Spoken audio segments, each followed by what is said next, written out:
Orang murtad pun serupa juga. Serupa dengan ni lah, kafir lah. Maknanya kalau selagi dia tidak balik mari, dia tidak diterima lah amalan dia.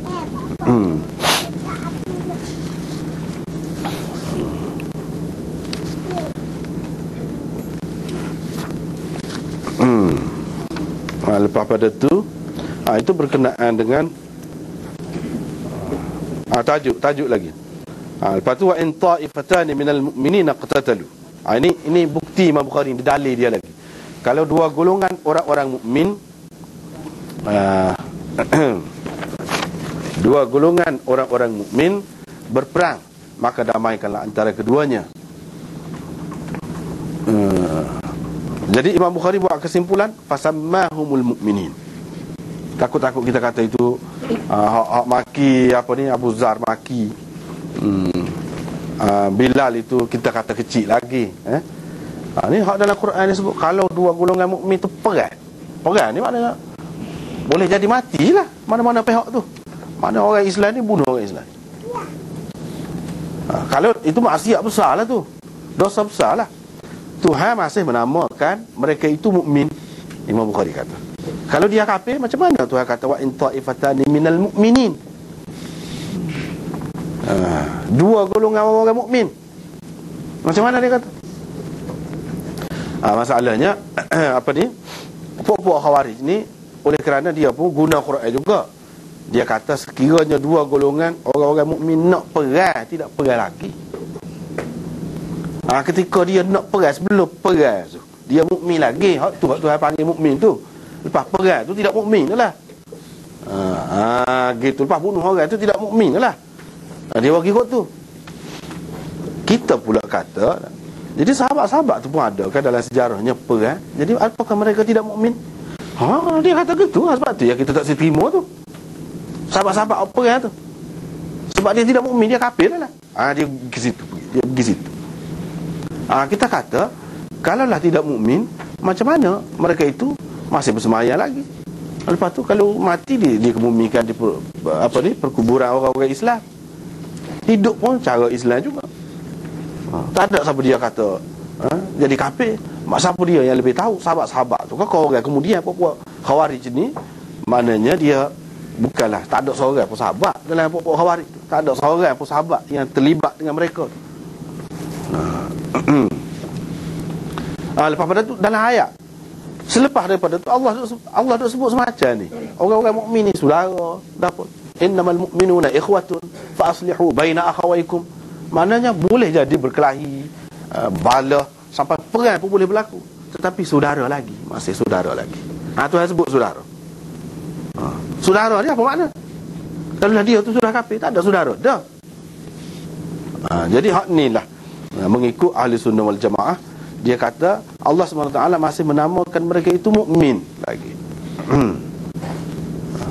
Jadi kalau kita kata itu sebelum perang, fa aslihu bainahuma, kamu kena damaikan antara mereka.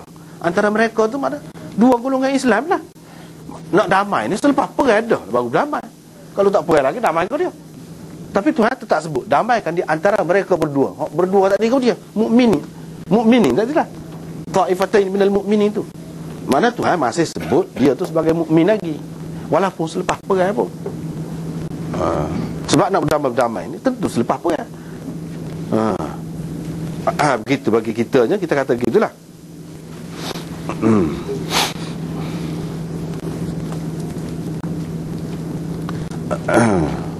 Tetapi tidak dinafikan kalau siapa perang, siapa bunuh orang ni, walaupun kata mukmin yang tidak sempurna lah. Tetapi sahabat-sahabat tu lah ke mana? Adakah mukmin yang tidak sempurna? Pula jawabnya, hak kata mukmin tidak sempurna ini kalau dengan sengaja, kerana dunia, kerana kepentingan peribadi, tidak ada kerana salah faham, kekeliruan, itu hak jadi terjejahnya, jadi lemah imannya.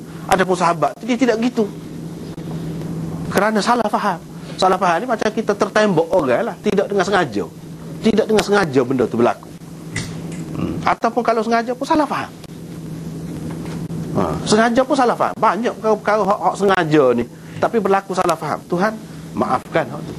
Tidak melemahkan. Hak kata melemahkan ini, hak kata al-qatil wal maqtul finnar dalam hadis tu, dalam neraka kedua-duanya hak membunuh dan yang kena bunuh tu kalau dengan maksud dunia, dengan maksud peribadi, tidak ada maksud agama ke apa, tak ada.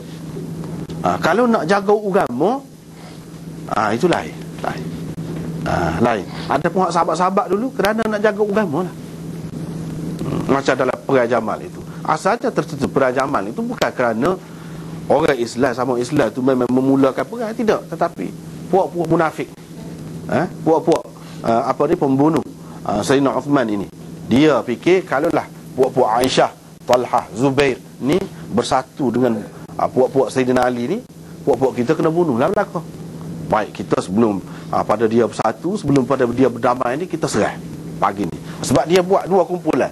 Ada sebahagian dalam kumpulan Aisyah, mana dia menyamar lah, siapa dia tak tahu ramai-ramai. Ada sebahagiannya dalam kumpulan ni. Jadi masing-masing serai. Sebenarnya puak-puak tu bukan puak-puak sahabat. Aisyah pergi tu bukan dengan maksud nak perang. Ada pun dalam sejarah sebut kata dengan maksud nak perang tu, itu satu penyelewengan. Dia bukan maksud nak perang, dia nak pergi nasihat Sayyidina Ali, supaya pada pandangan dia dan orang lain, ramai lagi sahabat lain, supaya buat gini. Jadi puak-puak tu bimbang. Bimbang tu hatulah dia pergi serai. Puak-puak dia juga dia pergi serai puak-puak Ali. Hak ni puak-puak Ali ni pergi serai ni. Dia kata pagi-pagi tu muka tak nampak gapo lagi. Bagaimana kata perang? Situlah berlaku peperangan tu. Punca situ. Maknanya itu tidak dengan sengaja. Dan bukan dengan maksud asalnya gitu. Ini dicetuskan oleh kumpulan lain. Itu ceritanya. Begitu juga Sayyidina Ali dengan Sayyidina Muawiyah, perang tu zaman kemudian lagi. Ramai di antara ni, sama ada Jamal ataupun Siffin, peperangan Siffin, ramai di antara sahabat tak terlibat. Ramai hak tak terlibat. Sebab dia tidak jelas. Hak tidak jelas tak boleh. Tapi kalau hak jelas, dia berasa ni betul. Tak apa, tak salah dah dia ikut tu. Hak pihak Sayyidina Ali, dah Sayyidina Ali kata kita kena lancarkan perang dia. Sebab apa, dia tak mahu tunduk kepada kita. Kita kena perang dengan dia. Jadi hak ikut Sayyidina Ali ni mengikut ijtihad dia, dan dia pun faham Sayyidina Ali ni hak betulnya, dia boleh pergi perang tu. Misalnya dalam negara Islam, pemerintah boleh memberontak. Kalaulah dia lawan, boleh siapa bunuh, tak apa, sebab dia ada hak sebagai ketua negara. Kalau tidak, lagu mana pemerintah akan mengatasi sesuatu masalah tu? Pemberontakan tu ada dengan bersenjata lah. Takkanlah pihak kerajaan duduk senyap saja, pupuk dia saja berdiri. Takkan lagu tu. Dalam keadaan tu, dia ada kebenaran terhadap pemberontak, boleh bunuh. Puak-puak nu pula dia kata kita tidak pemberontak. Kita tak boleh salah, dia tak boleh salahkan kita, sebab kita tak bai'ah lagi.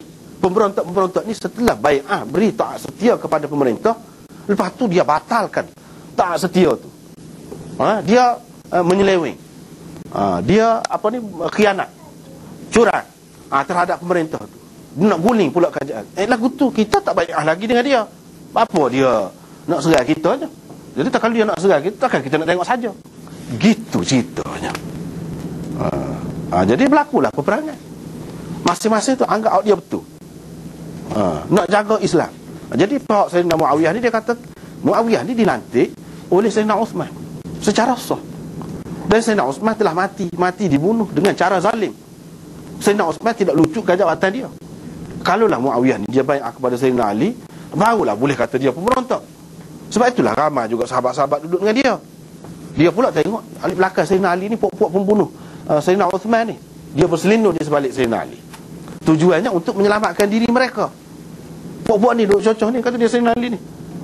Sebab tu dia kata tak boleh. Itu ceritanya. Maknanya bukan kerana kepentingan apa-apa, tidak. Kerana nak jaga agama lah. Kerana nak jaga agama, berlaku perselisihan pendapat sampai ke peringkat perang. Siapa tak Hamas Fatah itu ya samalah juga macam Hamas dengan Fatah tu tak sepatutnya. Tak sepatut sebab sama Islam tu. Sama Islam. Tak sepatutnya. Tapi kalau macam Syiah tu lain cerita. Dia tu sebuah khawarij lah, pada hakikatnya dia tidak Islam. Dan dia tu bunuh tu kerana akidah.